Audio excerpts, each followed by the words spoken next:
So back in the UK, after returning from Atlas Mountain Race in Morocco, which was a self-supported ultra race covering 1,310 kilometers with around 28,000 meters climbing, and I'm going to talk you through my setup and why I chose these types of equipment to take on this massive challenge.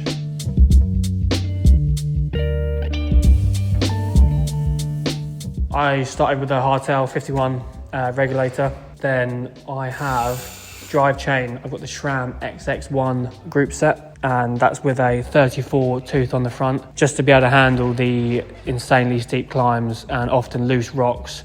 You need a super small gear just to be able to be super nimble and just slowly pick your way over those rocks. Anything to avoid walking, because that's going to drop your speed. So 34 ring, done the job on that. And I've also got the quark power meter on there just to keep tabs on how little watts I'm doing over the course of the 6-day event that it took me and my brother to complete as we're racing as a pair. Then on the back, I've just got a 1052 cassette, which was ideal gearing, good enough for the flat, good enough for the climbs. And then I just had a couple spare batteries, also the plastic covers, which I would take out and put on the mech and the battery.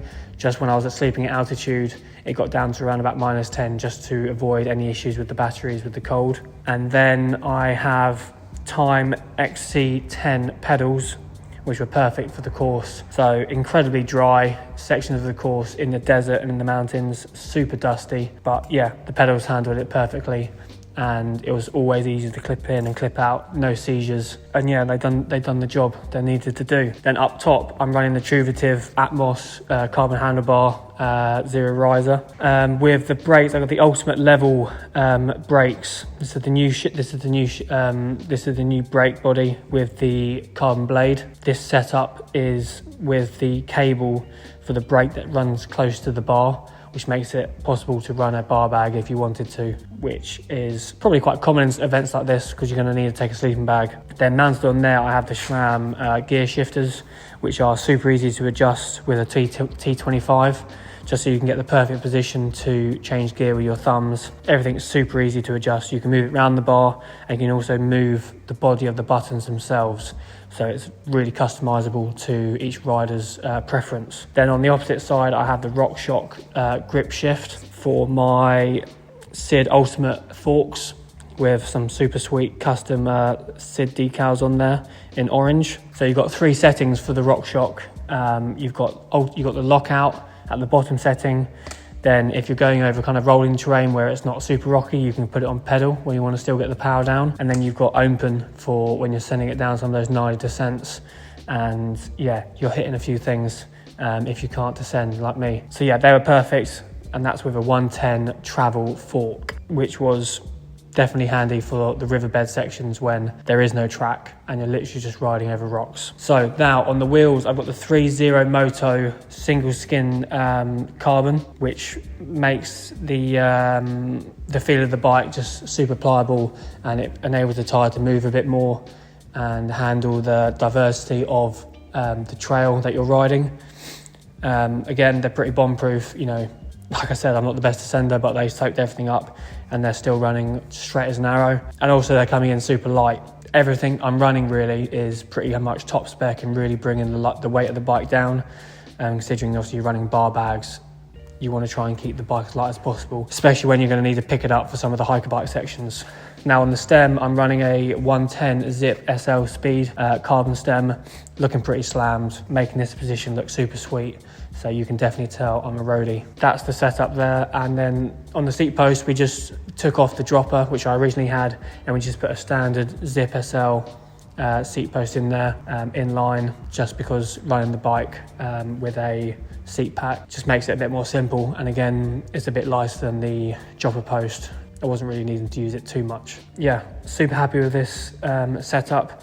And all in all, this helped me complete the course. And not only that, helped me and my brother win the pairs category in 5 days, 23 hours and 45 minutes. So now a little bit of talk about the shoe setup I'm running and the saddle setup, which comes into play performance and comfort. So on the shoes, I'm running some nice, little bit less pearly white Physique Vento Proxy. So these are not a full carbon sole, which is what you need really when you're running this kind of event, and there's a lot of hiking. So you can see I've got a fair amount of wear on the toe there, where I'm digging in and pushing my bike uphill or even climbing downhill in the snow, trying to keep hold of my bike. So yeah, super handy and comfortable without the full carbon sole. And I'm also running custom insoles there. I've got CDAS custom insoles. And overall, my feet are pretty good afterwards. Makes a big difference not running the carbon sole, because there's a lot of pressure, not only when you're climbing or walking, but also descending and you're tensing up. I say it's pretty common to kind of get numb toes just because you're pretty on edge. So super happy with these setup. Also, when it was super hot, they are very vented, so they kept the feet cool and stopped my feet swelling and causing further discomfort. So that's why I chose these. Now on the saddle, I have the Argo Terra X1 mountain bike saddle, which is pretty similar to the kind of saddle designs I'm running on my gravel bike and road bike. Yeah, to be honest, it's got the carbon rail, pretty comfortable, a bit of a cutout in the middle. But yeah, to be honest, I'm very surprised. After a 6-day race, I've come away with no actual kind of like saddle discomfort, saddle sores. I mean, I was trying to climb out the saddle as much as possible when I had the chance, but incredibly so. I think a lot goes down to my position change over the winter. I was super comfortable on this saddle. I wouldn't think twice about running the same setup again and doing the event. It hasn't put me off from causing too much discomfort.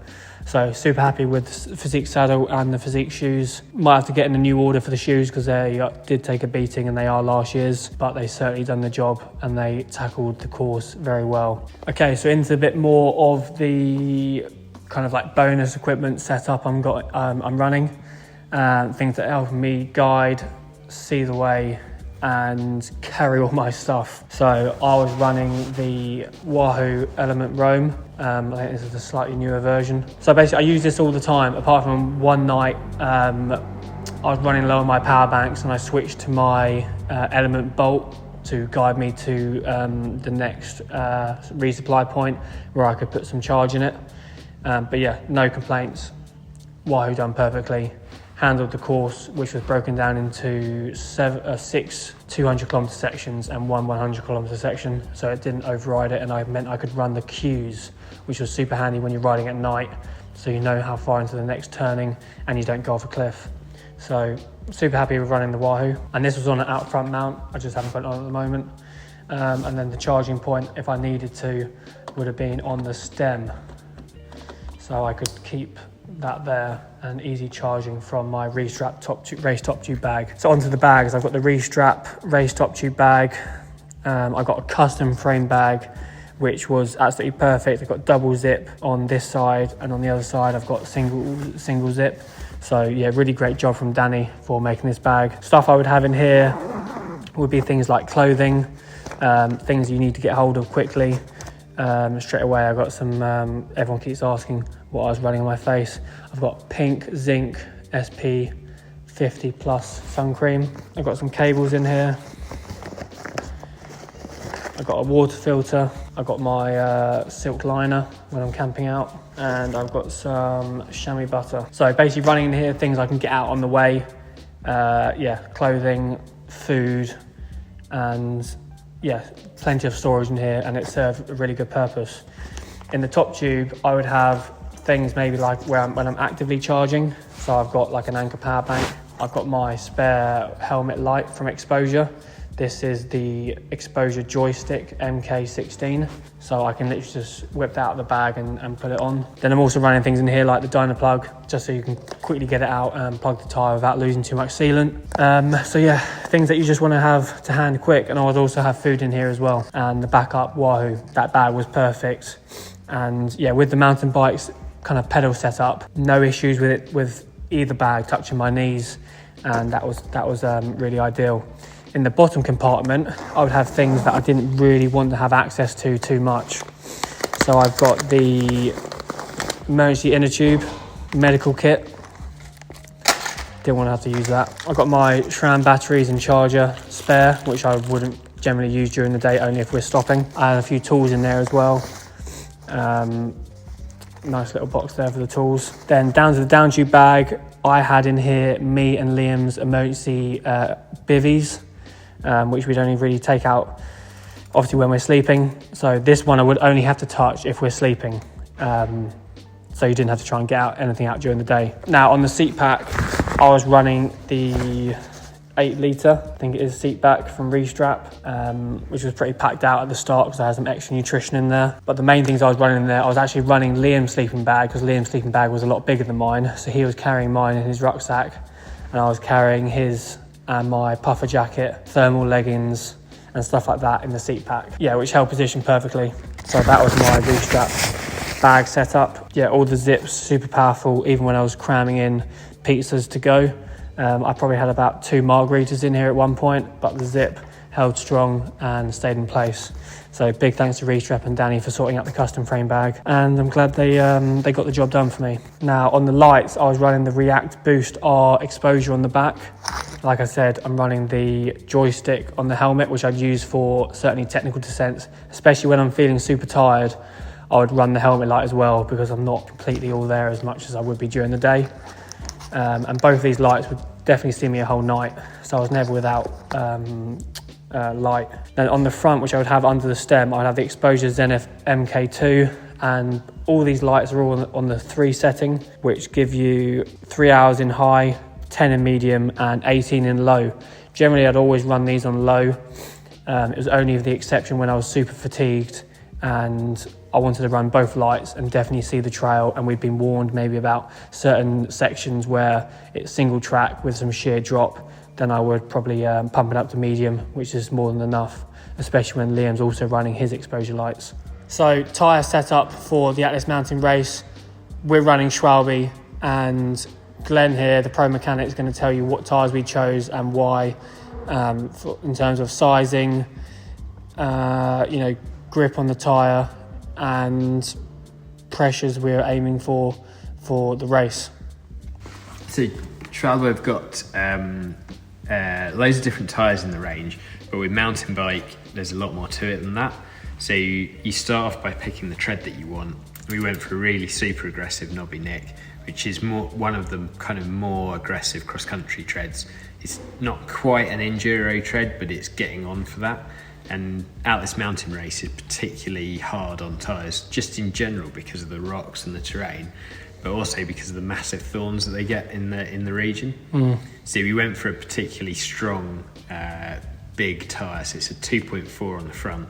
We could only fit a 2.25 on the back, so we basically maxed that out, put a 2.4 on the front. But then Schwalbe also offer several different carcasses in the same tread. So Knobby Nick comes in 4 different carcasses. We went for the Super Ground carcass, which is like a heavily armoured, not the toughest carcass, but a pretty heavily armoured carcass. So again, that stops any problems that you're getting with thorns. And actually in this one, opposite the valve, there's still 2 massive great big thorns stuck in the side. Oh yeah. So they've basically gone into that carcass, but it's strong enough to carry on working with them in place. And that's really important. It doesn't actually matter if you get a puncture if it can seal itself. And then as well as the carcass, you get 3 different choices or 4 different choices of compound. So this is the Speed Grip compound, which is one of the faster compounds because ultimately you want to get the job done as quickly as possible. So that's a little bit of a dive on the tyres and why we picked what we picked. So how they felt on the road. To be honest, on the road, these tyres actually felt super quick. I often found myself out rolling Liam on some of the descents. And on the subject of the thorns, with how knobbly the tyres are, I would feel often like they're so knobbly it would lift the tyre off the floor enough so the thorns didn't really get the full chance to penetrate deep into the tyre itself. And the square shaped of the tyre also was perfect for the sand sections in terms of propelling me forward. There was an infamous sand section of about 15 kilometres where we dropped the pressure out to around 10 psi, and yeah, these tyres were perfect for that, rolling through that section as quick as possible, which took some people 3 hours.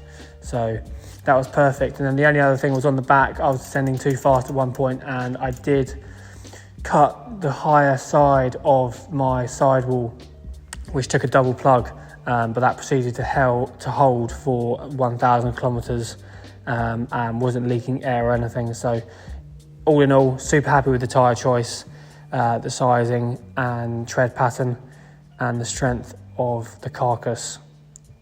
And they've done a super job. So super happy with the Schwalbe choice, thanks to Glenn's expertise. And yeah, they got the job done and took us to the win in Atlas Mountain Race. So that was my precision custom build by 8xCo, made in Sweet Sussex, born in racing. Hope you liked it. Any questions, let me know, and look forward to the next challenge.